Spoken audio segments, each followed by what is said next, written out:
Hi, my name is Mia Manalo, and this is my reflection vlog for Salvage the Bones by Jesmyn Ward. Salvage the Bones by African-American award-winning author Jesmyn Ward tells the story of the Bautista family in Boy Salvage, Mississippi in the 12 days leading up to Hurricane Katrina. The story follows around a poor black family of 5, Esh, Randall, Jr., Skeeta, and their father, who doesn't really have a big appearance in the story and is told in the first-person perspective through the eyes of Esh, a 15-year-old girl. To begin with this analysis and reflection, I'd like to talk about the author first. So Jesmyn Ward was born on April 1st, 1977. She was originally born in California, but then she moved to DeLisle, Mississippi, which is where she grew up the majority of her life. Her past has a significant impact on the story because she experienced and survived the disaster of Hurricane Katrina in her hometown. Salvage the Bones is the second novel she's written and the second one to win an award. Both novels are set in Mississippi and takes place in the midst of this disaster. Currently, she is an associate professor of English creative writing at Tulane University, and her most notable achievement was that she is the only African American to win the National Book Award for fiction twice.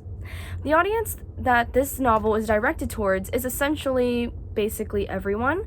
Jesmyn Ward writes this novel to increase awareness because of Hurricane Katrina, and in an interview with the Paris Review, Ward even states, "I wrote about the storm because I was dissatisfied with the way it, meaning the storm, had receded from public consciousness." Her novel clearly refers to her memories of this event, and she explained that she did not want this to fade from public memory. So on to the novel. Through Esh, the main character and significant female character, the novel is written from the first-person point of view, only from her eyes and emotions.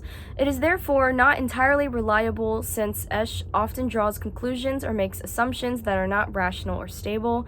A major revelation in the novel is that Esh is pregnant at the age of 15. The death of her mother, Esh's sole female role model as a child, gave her a sense of independence. The novel revolves around the idea of a world dominated by men. There are a lot of subjects and themes that are seldom addressed in the literature, and in the story, Esh is the main female character who is sexualized a great deal by the young men around her. This enters into my next point, that the subjects addressed in this novel are topics that can be related to the audience.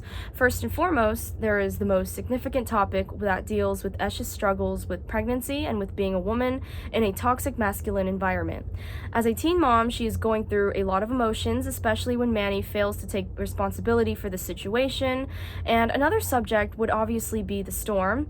So there's a specific passage at the beginning of the 12th chapter that describes the days leading up to Hurricane Katrina.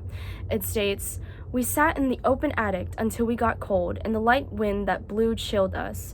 We huddled together in Motherless Beth's attic and tried to rub heat from each other, but couldn't. We were a pile of wet, cold branches, human debris in the middle of all the rest of it." The author is exceptionally good at revealing the people's lives during this particular time period of hardship during the storm. So a lot of literature elements in the story were utilized in a really interesting way. As an example, Esh's love life and her pregnancy are constantly influenced by the myth of Medea and Jason. In a passage near the beginning of the novel, it reads, "In mythology, I am still reading about Medea and the quest for the golden fleece. Here's someone that I recognized, and when Medea falls in love with Jason, it grabs me by the throat. I can see her."